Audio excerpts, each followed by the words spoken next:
ओम शांति। आज 10 जून 2023 के साकार मधुर महावाक्य है। आज की मधुर मुरली में बाबा ने हम सबको याद दिलाया, अशरीरी बनने की ड्रिल नंबर 1 ड्रिल है। बाबा ड्रिल टीचर है। बच्चों को कहते हैं स्वधर्म में टिको, अशरीरी भव, मेरी याद में रहो तो माया जीत बन जाएंगे। ये बात स्वयं शिव बाबा कहते हैं कि मैं स्वयं तुम्हारे साथ हूँ तो जीत तुम्हारी निश्चित है।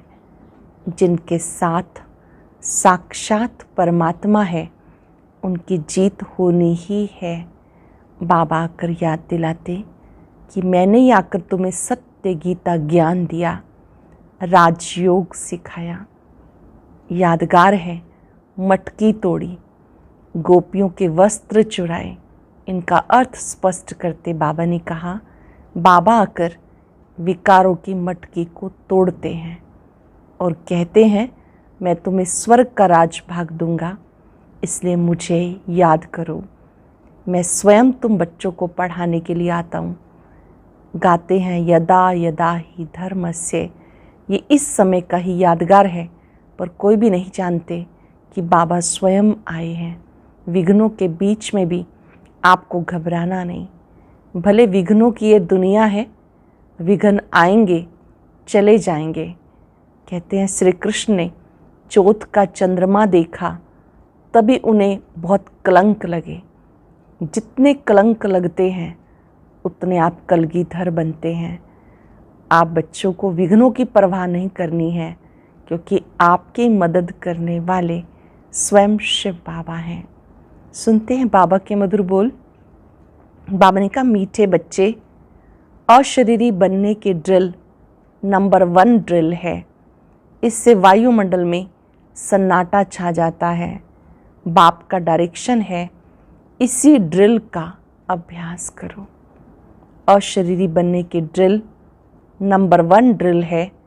इससे वायुमंडल में सन्नाटा छा जाता है।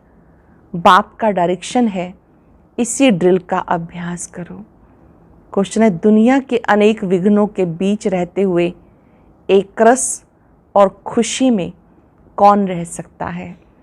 दुनिया के अनेक विघ्नों के बीच में रहते हुए एक रस और खुशी में कौन रह सकता है? जो किसी भी विघ्न की परवाह नहीं करते। तुम्हारे दुश्मन तो अनेक हैं, विघ्न डालेंगे, कलंक लगाएंगे, गाली देंगे। याद रहे, कलंक लगने से तुम कलगीधर बनते हो। कहते श्री कृष्ण ने चौथ का चंद्रमा देखा, लेकिन उस पर कलंक लगे। लेकिन अब तुम बच्चों पर बहुत कलंक लगते हैं। अंत में तुम कहेंगे, हे भारतवासियों, देखो तुमने बहुत कलंक लगाए, हम अब कलगीधर बनते हैं। भले आपने कलंक लगाए, लेकिन हम कलगीधर बनते हैं। ओम शांति। बच्चों प्रति शिव बाबा का फरमान है। शिव बाबा कहते मैं ड्रिल टीचर हूँ ना। कहते अशरीरी भव, बच्चे स्वधर्म में टिक जाओ, मन मना भव, माम एकम याद करो। ये तो जानते हो अब धर्म की ग्लानि है। गीता में है यदा यदा ही। ये श्लोक जन्म जन्मांतर हम गाते आए। जब से भक्ति मार्ग शुरू हुआ, गीता का पाठ करते आए, शिव बाबा की पूजा करते आए। वही शिव बाबा कहते हैं, जिनकी पूजा करते आए वही शिव बाबा कहते हैं माम एकम याद करो। तुम पर फिर से माया का परछाया पड़ गया। अब मैं आया हूँ माया पर जीत पहनाने के लिए, इसलिए मन मना भव, क्योंकि तुम्हें वापस जाना है मेरे परम धाम में। अगर श्री कृष्ण होता तो बच्चे कहते तो कहते मध्याजीत भव। बाबा कहते मन मना भव और वो कहते मध्याजीत भव। श्री कृष्ण को श्री कृष्णपुरी में याद करो। ज्ञान का दाता कोई श्री कृष्ण नहीं, वो तो सदा शिव है। शिव की पूजा होती है, उन्हें परमात्मा कहा जाता। तो हम आत्माओं को वहाँ जाना है, इसलिए बाबा ड्रिल सिखाते। यह नंबर 1 ड्रिल मन मना भव, अशरीरी भव। तुम सब ब्राह्मण उनको याद करेंगे। अगर कोई शूद्र यहाँ और कोई ख्यालात से बैठा होगा तो वायुमंडल को खराब कर देगा। उस एक को जब याद करते हैं तो सन्नाटा छा जाता है। जैसे कोई मरता है तो सन्नाटा हो जाता, आत्मा के अशरीरी होने का प्रभाव पड़ता। बाबा कहते तुम आत्माओं को वापस ले जाता हूँ। काल एक आत्मा को ले जाता, मैं कालों का काल हूँ, मैं सबको ले जाने आया हूँ। मैं आता हूँ साधारण ब्रह्मातन में, मैं मनुष्य सृष्टि का बीज रूप हूँ, चैतन्य हूँ। मैंने गीता सुनाई, तुम्हारे पर अब कलश रखा है। देखो अब बाबा ने ज्ञान का कलश रखा है। श्री कृष्ण की गोपियों को भी कलश दिखाते हैं। कहते श्री कृष्ण ने मटकी तोड़ी, अब वो मटकी काहे की? तुम्हारे सिर पर जो विकारों की मटकी है उनको तोड़ते हैं, ज्ञान अमृत का कलश देते हैं। बाकी सत्युग में थोड़े कोई ऐसी बात हो सकती है। गोपियाँ तुम हो। गोपी वल्लभ की गोपियों पर जो जहर का कलश था वह फोड़ ज्ञान अमृत का कलश रखते हैं। बाबा जहर का कलश तोड़कर ज्ञान अमृत का कलश रखते हैं। तो इसमें बुद्धि बहुत अच्छी चाहिए, तभी धारणा हो सकेगी। गोपियों का वल्लभ शिव बाबा है। श्री कृष्ण को वल्लभ नहीं कह सकते। लिखा है गोपियों को भगाया, बाप थोड़े ही भगाएंगे, ये तो कायदा नहीं। बाबा समझाते जब कोई महात्मा कहे शिवोहम तो बोलो, एक तरफ कहते हो महात्मा यानी महान आत्मा, फिर अपने को परमात्मा अथवा शिवोहम क्यों कहते हो? महान आत्मा तो पवित्र आत्मा ठहरे, ये राज समझाना है। इसको ज्ञान का धर्म युद्ध कहा जाता। उनके पास है शास्त्रों की मत, तुम्हारे पास है श्रीमत। बाबा कहते मैं आता तब हूँ जब राजयोग सिखाना है। भारत के ऊपर सारा खेल है। हीरो हीरोइन का पार्ट भारतवासियों को ही मिला हुआ है। वास्तव में वंदे मातरम भी इन माताओं को कहा जाता। वो लोग तो भूमि को मातरम कहते, भूमि तो तत्व है, उनको थोड़ा ही माता कहा जाता। इस धरनी पर रहने वाली तुम माताएं हो, तुम्हें वंदे मातरम कहा जाता। वह भूमि को वंदे मातरम कहते तो भूत पूजा हो गई।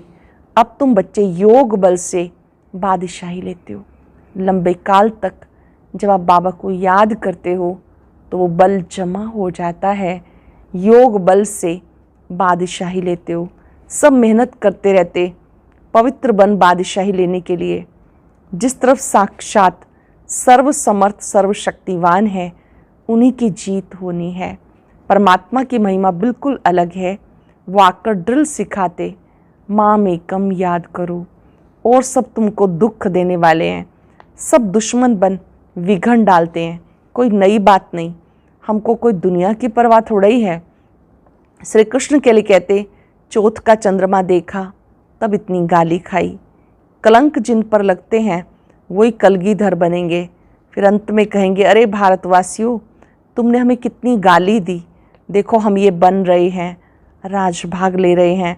लड़ाई के मैदान पर बहुत सहन करना पड़ता है, तो जो राजभाग देते हैं उन पर बलिहार जाना होता। ये शिव बाबा समझा रहे हैं।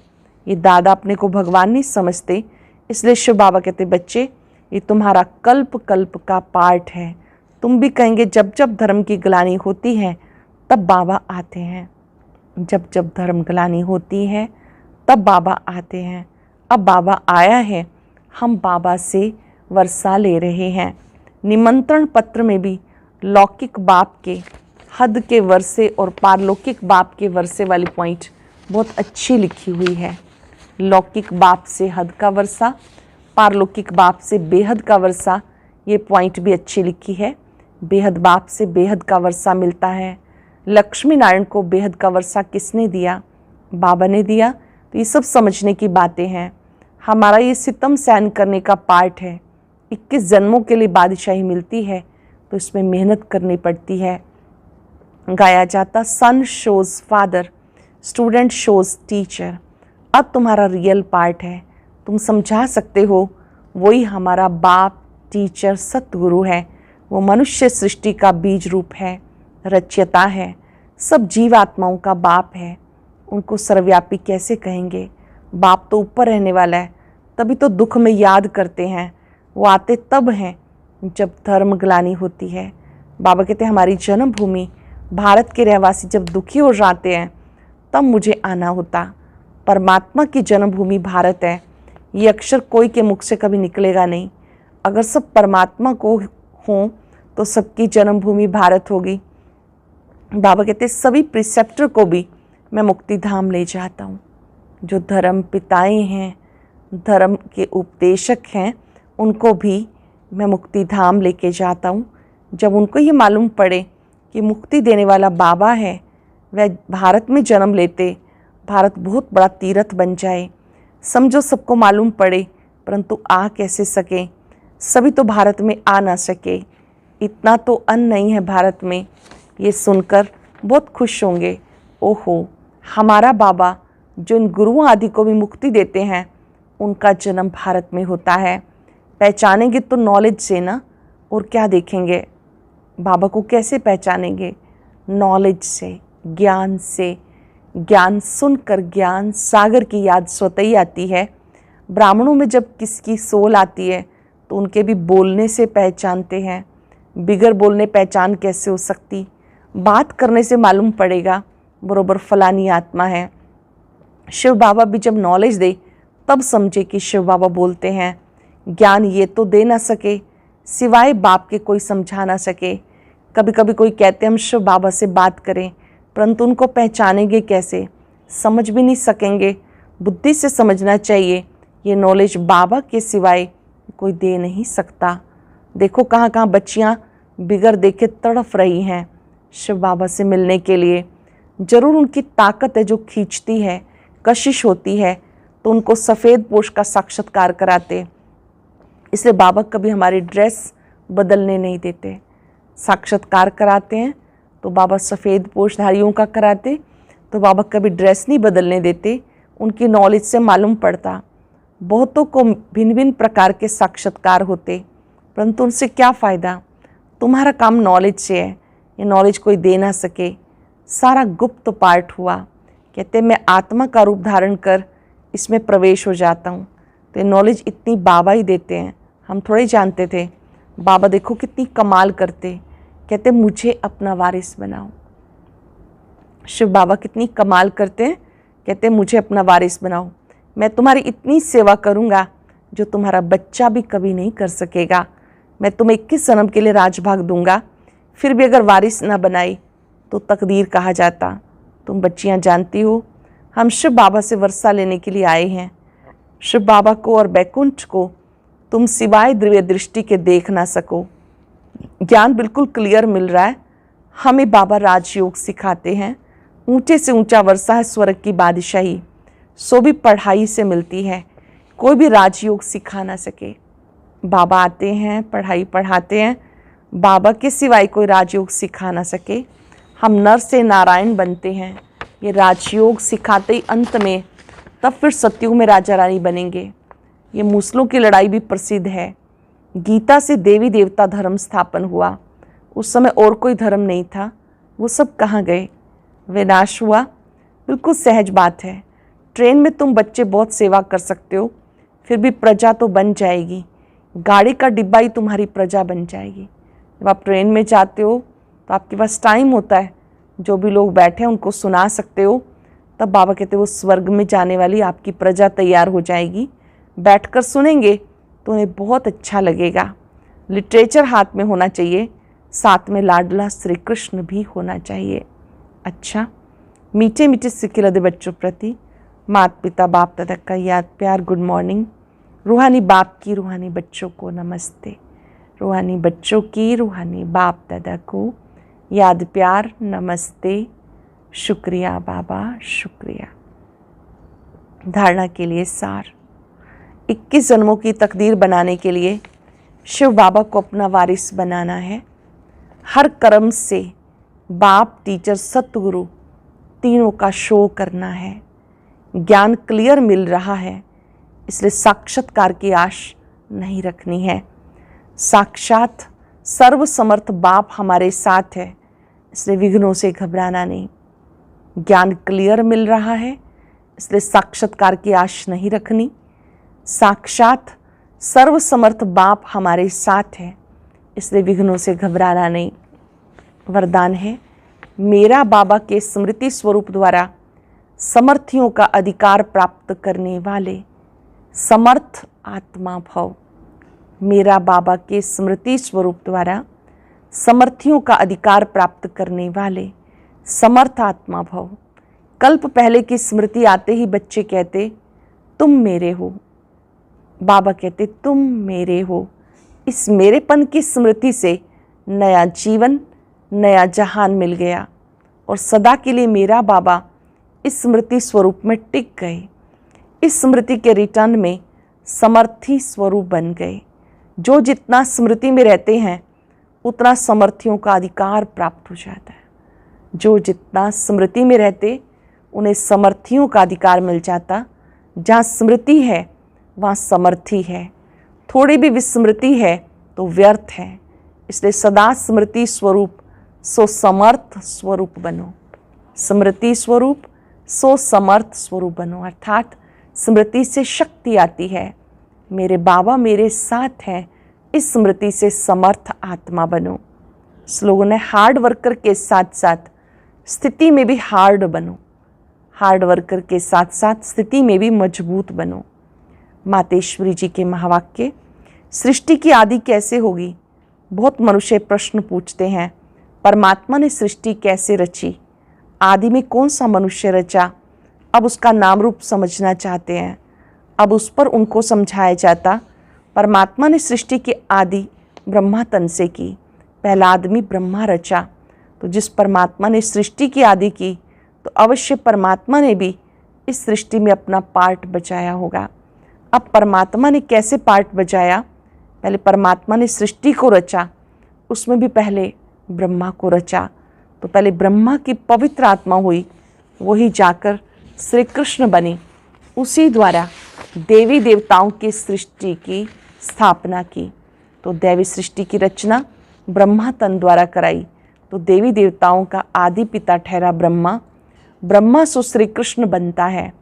वही श्री कृष्ण का फिर अंत का जन्म ब्रह्मा तन है। अब ऐसी सृष्टि का नियम चलता। वही आत्मा सुख का पार्ट पूरा कर दुख के पार्ट में आती है तो रजोतमो अवस्था पास कर फिर शूद्र से ब्राह्मण बनते हैं। तो हमें ब्रह्मावंशी सो शिववंशी बच्चे सच्चे ब्राह्मण। अब ब्रह्मावंशी उनको कहते जो ब्रह्मा द्वारा अविनाशी ज्ञान लेकर पवित्र बनते हैं।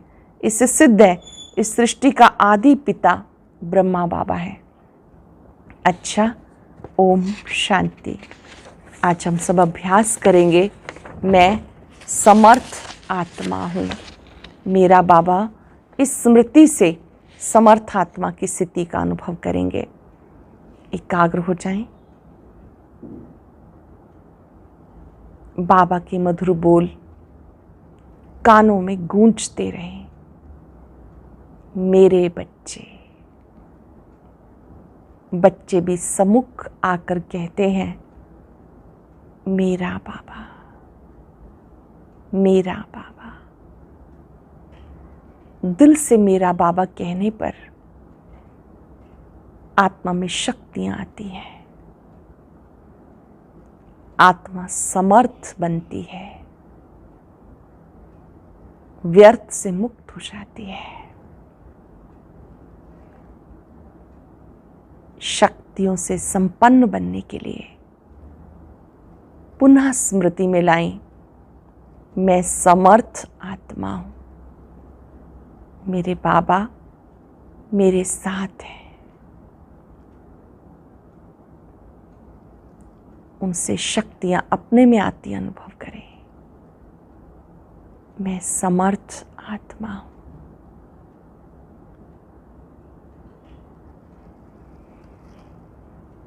शुक्रिया बाबा, शुक्रिया। ओम शांति। अब सुनते हैं आज का अव्यक्त ज्ञान मोती। इसके लिए ऊपर दिए गए बॉक्स पर क्लिक करें।